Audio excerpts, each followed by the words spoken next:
سلامونه وخت مو په خیر تاسو ته له زیر نیوز تدریش څخه د نن ورځې د مهمو خبرونو ټولګي ته خراغلاست پيو نن یک شنبه د 1404 هجری لمریز کال د زمری شپږ چې د 2015 زیږدیز کال د اگست له 18 سره برابر ده.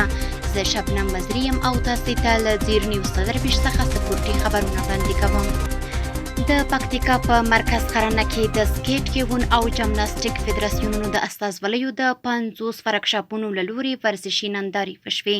دغه ورزشي ننداري چې یوه ورځ دوام وکړ په مختلفو ورزشي برخو کې ترسره شوې او ګڼ خلک یې لیدو ته راغلي وو. د ننګرهار ولایت د ټیبال کرکټ فدراسیون د استازولۍ له لوري په روداتو ولسوالۍ کې د 40 لوبډلو ترمنځ د ټیبال کرکټ سیالۍ پای ته ورسېدې. د دغو سیالیو پایلوبه د کان او غلام ډاک لوبډلو ترمنځ وشوه. لومړی توپوهنه کان لوبډلې وکړه او په ټاکلو 9 اورونو کې سیالې لوبډلې ته د 8 لوبغاړو په زیان 112 منډې هدف کېښود.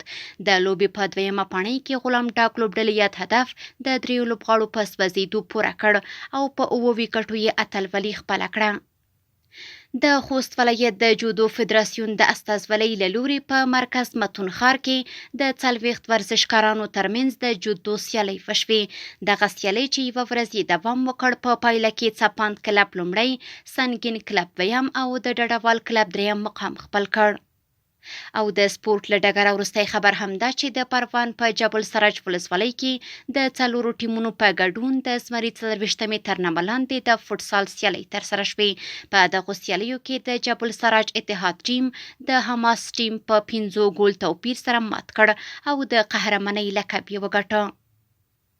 سپورتي خبرونه هم دومره وو. په خپل رسنیو باندې فیسبوک، انسټاګرام، ایکس یا پخوانی ټویټر، یوټیوب او ټیک ټاک زموږ خبرونه خوښي او موږ تعقیب کړئ. ادرس یې زیر نیوز 24 تر سبنې خبرونه د الله په امان.